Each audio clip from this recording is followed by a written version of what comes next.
May be എനിക്ക് അത് ആയതുകൊണ്ട് അതങ്ങനെ എഡിറ്റഡ് ആണെന്ന് എനിക്കറിയാവുന്നത് കൊണ്ട് അതെനിക്ക് ഒരു പ്രാവശ്യം കേട്ടപ്പോൾ മനസ്സിലായി.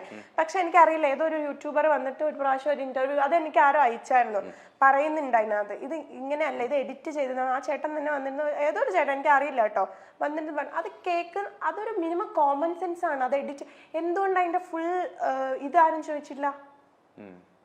അങ്ങനെ കുറെ സംഭവം ഉണ്ട്. അപ്പം 3 പേർക്കുള്ളിൽ നടക്കുന്ന ഒരു സാധനത്തിന് വെറുതെ കേട്ടിട്ട് അവരങ്ങനെയാണ് അവരിങ്ങനെയാണെന്ന് ജഡ്ജ് ചെയ്യാൻ ഈ ലോകത്ത് ആർക്കും അവകാശമില്ല. കാരണം ഇന്ന് ഞാൻ നല്ലതാണോ എന്ന് എന്നോട് തന്നെ ചോദിക്കണം. അപ്പൊ എനിക്കേ അറിയത്തുള്ളൂ ഞാൻ എന്തൊക്കെ ചെയ്യുന്നുണ്ട്, ഞാൻ എത്രമാത്രം നല്ലതാണെന്ന് എനിക്കേ അറിയുള്ളൂ. അതേപോലെ ഓരോ വ്യക്തികൾക്കും അവർക്കേ അറിയത്തുള്ളൂ അവരുടെ ലൈഫിൽ എന്താ നടക്കുന്നതെന്ന്.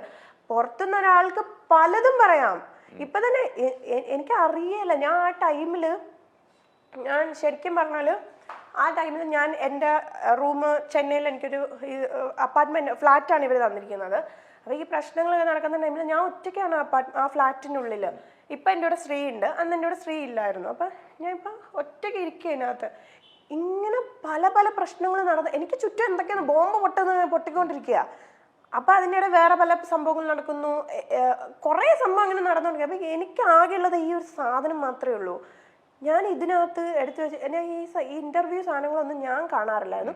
പക്ഷെ കുറേ പേര് എനിക്കിങ്ങനെ അയച്ചുകൊണ്ട് ഇതെന്താ നടക്കുന്നതെന്ന് ചോദിച്ചിട്ട് അയച്ചുകൊണ്ടിരുന്നു. പക്ഷെ എന്നോടൊന്നും ചോദിക്കാത്ത ആളുകളുണ്ട്. കാരണം എന്നെ അറിയാവുന്ന ആളാണ് ഞാൻ. എല്ലാവരുടെ അടുത്തും പൊതുവെ പെട്ടെന്ന് ഞാൻ ഒരു സ്ഥലത്ത് പോയാൽ എല്ലാവരും മിങ്കിളാവുന്ന ഒരാളാണ് ഞാൻ. എല്ലാവരോടും സംസാരിക്കും. എനിക്ക് ആണ് പെണ്ണ് അങ്ങനെ ഒന്നുമില്ല. ഞാൻ എല്ലാവരും നല്ല ഓപ്പണായിട്ട് സംസാരിക്കുന്ന ഒരാളാണ്.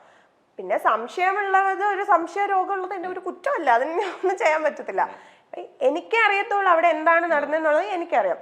ഇപ്പൊ ആ ഒരു ആൾക്കറിയാം അവിടെ എന്താ നടന്നിട്ടുള്ളത്. ഇത് പെർഫെക്റ്റ് ആവാൻ ശ്രമിക്കുന്ന ആള് സിമ്പതി ക്രിയേറ്റ് ചെയ്യും, പലതും ചെയ്യും. അതിനൊരു വെപ്പണായിട്ട് അവർക്ക് ഒരു സംഭവം കൂടെ ആ കൂട്ടത്തിൽ ഉണ്ടായി. അപ്പൊ സിമ്പതി എന്നും ഒരു പെണ്ണ് കരഞ്ഞ് അല്ലെങ്കിൽ അങ്ങനെ ഇങ്ങനെയാന്ന് പറഞ്ഞാൽ അവർ അഭിനയിച്ചാലും അത് മനസ്സിലാവുമെങ്കിൽ പോലും അയ്യോ ആ പെണ്ണ് കരയുന്നു എന്ന ആളുകൾ പുറകെ പോവുള്ളൂ, അല്ലാതെ ഒന്നുമില്ല. പിന്നെ ഏറ്റവും കൂടുതൽ എനിക്ക് ഷോക്കായെന്ന് വെച്ചാൽ തമിഴ്നാട്ടിൽ നടക്കുന്ന ഒരു സംഭവം ഇത്. അവിടെ ഭയങ്കര രീതിയിൽ പൊയ്ക്കൊണ്ടിരിക്കുക. ഞാൻ ഞെട്ടിപ്പോയത് അവിടെ കുറച്ച് ഇത്രേ വന്നോള്. ഇവിടുത്തെ ന്യൂസ് എടുത്ത് നോക്കിയപ്പോഴേ എന്റെ പൊന്നു ചേട്ടൻ, ഞാനത് ഓപ്പൺ ചെയ്തപ്പം ഫസ്റ്റ് കാണുന്നത് എന്തോ ഹോട്ടൽ ദൃശ്യം പുറത്ത്. എങ്ങനെ ഇരിക്കും ഹോട്ടൽ ദൃശ്യം പുറത്ത്? എന്തൊക്കെയായി? അതായത് ഒരു ആൺകുട്ടിയോട് മിണ്ടിയാൽ അടുത്ത ഇന്നലെ ഒരു പ്രശ്നം നടന്ന അടുത്ത വരുന്ന ഹെഡ്ലൈനാണ് ഹോട്ടൽ ദൃശ്യം പുറത്തുനിന്ന്. എങ്ങനെ ഇരിക്കും? ഞാൻ ഒന്നാമത് ആ ടൈമിൽ കുറച്ച് മെന്റലി കുറച്ച് ഡൗൺ ആയി. എന്നാലും ഞാൻ മെന്റലി സ്ട്രോങ് ആയിട്ടിരിക്കും. കാരണം ഞാൻ എന്നെ ആരുടെ മുമ്പിൽ ഞാൻ വിട്ടുകൊടുക്കില്ല.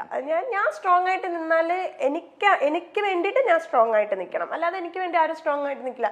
പിന്നെ എന്നെ സ്നേഹിക്കുന്ന കുറെ ആളുകളുണ്ട് എനിക്ക് കൂട്ടായിട്ട് നിൽക്കാനായിട്ട്. ഞാൻ അവർക്ക് വേണ്ടി ഞാൻ നിൽക്കും. എന്നെ ഞാൻ സ്നേഹിക്കുന്നുണ്ട്, അത്രയേ ഉള്ളൂ. അപ്പം ഞാൻ ഈ സാധനമൊക്കെ കണ്ടപ്പോഴേ ഈ ഹെഡ്ലൈൻസ് ആണ് സഹിക്കാൻ പറ്റാത്തത്. എനിക്കറിയല. ഇന്ന് വെറുതെ ഒന്ന് അൻഷിത നടിച്ചു നോക്കിയാൽ ഇതിനകത്ത് വരും എന്താ ഹോട്ടൽ ദൃശ്യം പുറത്ത്. പക്ഷെ എനിക്കിപ്പോഴും മനസ്സിലാവാത്ത ഈ എഴുതിയിടുന്നവരുടെ വീട്ടില് അമ്മയും അച്ഛനും പെങ്ങളും അല്ലെങ്കിൽ ഭാര്യ ഒന്നും ഇല്ലെന്ന് ഞാൻ എപ്പോഴും ആലോചിക്കാറുണ്ട്. എന്ന് വെച്ചാൽ മറ്റുള്ളവരുടെ ജീവിതം വിറ്റ് കഴിക്കുന്നത് സത്യമായിട്ടും ദഹിക്കും. സത്യം പറഞ്ഞാൽ നമ്മൾ റെക്കോർഡ് ചെയ്ത് വെക്കണം. നമ്മളൊരു അതായത് ഇങ്ങനത്തെ സംസാരങ്ങൾ വരുമ്പോൾ ഉറപ്പായിട്ട് നമ്മൾ റെക്കോർഡ് ചെയ്ത്, പ്രത്യേകിച്ച് ആണുങ്ങൾ റെക്കോർഡ് ചെയ്ത് വെക്കണം. പക്ഷെ ഞാൻ ഞെട്ടിപ്പോയെന്ന് ഈ എഡിറ്റിംഗ് വേർഷൻ കേട്ടപ്പോൾ ഞാൻ ഞെട്ടിപ്പോയി. എനിക്കറിയില്ല ഇനി എന്തൊക്കെ എഡിറ്റിംഗ് വേർഷൻസ് തരുമെന്ന് വെച്ചാൽ പറഞ്ഞ സാധനങ്ങളെ വെട്ടി ഞാൻ പറഞ്ഞത് മാത്രം വിട്ട് അങ്ങനെയാണ് അത് വെളിയിൽ വന്നിരിക്കുക. എനിക്കറിയാലോ ഞാൻ സംസാരിച്ച സാധനം എനിക്കറിയില്ലേ, ഇനി ഞാൻ സംസാരിക്കാത്ത സാധനം എനിക്ക് വരുമോന്നൊന്നും എനിക്കറിയത്തില്ല. ടെക്നോളജി അത്ര വളർന്നിരിക്കുന്നു. പിന്നെ കുഴപ്പമില്ല, പക്ഷെ കാണും. ദൈവമുണ്ട്, അതുകൊണ്ട് ഞാൻ എല്ലാം ദൈവത്തിന് വിട്ടു. ഞാൻ എപ്പോഴും പറയാനുണ്ട്, ദൈവം എനിക്ക് തരുന്നത് എൻ്റെ ലൈഫിലെ ഓരോ സാധനവും എനിക്ക് ഏറ്റവും പെർഫെക്റ്റ് ആയിട്ടുള്ളത് ദൈവം എനിക്ക് തന്നിട്ടില്ല ഇന്നേ വരെ. കൂടെവിടെ ചെയ്യുന്നതിന് മുമ്പേ ഞാൻ ചെറിയ ചെറിയ ക്യാരക്ടേഴ്സൊക്കെ ചെയ്തിട്ടുണ്ട്. കൂടെവിടെ ചെയ്യുന്നതിന് മുമ്പേ ഏഷ്യാനെറ്റിൽ തന്നെ ഒരു മെയിൻ സീരിയലിലെ നായികയായിട്ട് വിളിച്ചു, അതെൻ്റെ കയ്യിൽ നിന്ന് പോയി. പക്ഷേ ഞാൻ ഇന്ന് ചെയ്യുന്ന കൂടെവിടെയാണ് ഏറ്റവും ബെസ്റ്റ് അതാണ്. ആ സീരിയലിനെ വെച്ച് നോക്കിയാൽ ഏറ്റവും ബെസ്റ്റ് കൂടെവിടെയാണ്. അപ്പം ദൈവം എനിക്ക് ബെസ്റ്റാണ് തന്നത്. അതെനിക്ക് ചെല്ലമ്മ ഏറ്റവും ബെസ്റ്റ് ക്യാരക്ടറാണ് തന്നത്. അതേ കണക്കൊരു ക്യാരക്ടർ ആരും ചെയ്യുന്നില്ല ഞാൻ ഉറപ്പായിട്ടും പറയാം. എന്ന് വെച്ചാൽ അമ്മ അതൊരു ക്യാരക്ടർ പെർഫോം ചെയ്യാനുണ്ട്. ഒരു ആർട്ടിസ്റ്റ് എന്ന നിലയിൽ പെർഫോം ചെയ്യാനുണ്ട്. ഇന്ന് തന്നെ ഇവള് വന്നിട്ട് എന്നെ കണ്ട് എൻ്റെ അടുത്ത് എന്താ അഞ്ച് കറുത്തു പോയല്ലോ എന്ന് പറഞ്ഞിട്ട്, ഞാൻ കൈ ഇത്രയുള്ള ഇട്ട് എൻ്റെ കൈ, ഞാൻ ഇപ്പോൾ ഫുൾ കൈ ഇടുന്നതിന് മെയിൻ റീസൺ താൻ അറിയാണ്ടിരിക്കാൻ വേണ്ടിയിട്ടാണ്. ഇവിടുന്ന് ഫുൾ കറുത്തിരിക്കുക, എൻ്റെ മുതുക് ഫുൾ കറുത്തിരിക്കുക, ബ്ലൗസ് ഇടുന്ന ഇതിൽ ഫുൾ കറുത്തിരിക്കുക. ഞാൻ നന്നായിട്ട് കഷ്ടപ്പെടുന്നുണ്ട് ചേട്ടാ, വെയിലത്ത് നന്നായിട്ട് കഷ്ടപ്പെടുന്നുണ്ട്. നമ്മൾ വിചാരിക്കുന്ന വെയിലല്ല ചെന്നൈ വെയിൽ.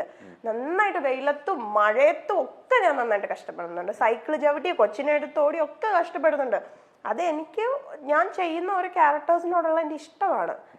അപ്പൊ അതുകൊണ്ട് ഞാൻ എപ്പോഴും ഒരു കാര്യമുള്ളൂ, ദൈവം ഉണ്ട്, ഇതിനൊക്കെ ഉള്ളത് ദൈവം കൊടുക്കും. അന്ന് ഈ ഇഷ്യൂ ഒക്കെ ഉണ്ടായ സമയത്ത് ഇവിടെ നമ്മളുടെ ജോലിനെയും നമ്മളുടെ സഹപ്രവർത്തകരെ എന്തെങ്കിലും ഓഫർ വന്നിട്ടുണ്ടെങ്കിൽ അതിനെയൊക്കെ ബാധിച്ചിട്ടുണ്ടായിരുന്നു ഈ ഇഷ്യൂ? എനിക്ക് ആ ടൈമിൽ വേറെ ഓഫേഴ്സ് ഒന്നും വന്നിട്ടില്ല. അങ്ങനെ ഞാൻ ഇപ്പോൾ ഓൾറെഡി ചെയ്യുന്നതുകൊണ്ട് അങ്ങനെയൊന്നും ഉണ്ടല്ലോ. പക്ഷെ മെന്റലി നമ്മളെ കുറച്ച് ഡൗൺ ആക്കാൻ പല സൈഡിൽ നിന്നും ശ്രമിച്ചു. എന്ന് വെച്ചാൽ ഞാൻ പറഞ്ഞില്ലേ, നമ്മുടെ വളർച്ച ഇഷ്ടമില്ലാത്ത ആളുകളുണ്ട്. അപ്പൊ അവര് നമ്മളെ കിട്ടിയ അവസരത്തിൽ ചവിട്ടി താഴ്ക്കുക എന്ന് പറയില്ലേ, അല്ലാതെ ഞാൻ നോർമലായിട്ടിരിക്കുമ്പോൾ എന്നെ അവർക്ക് ചവിട്ടി താഴ്ക്കാൻ പറ്റത്തില്ല. അപ്പൊ ആ ഒരു ഇതിൽ അവർക്ക് അറിയാം മെന്റലി ഇവള് വീക്കാണ് എന്നുള്ള ടൈമിൽ മെന്റലി കുറച്ച് എന്നെ ഒന്നും കൂടി വീക്കാക്കാൻ നോക്കി. പക്ഷെ വിട്ടുകൊടുത്തില്ല.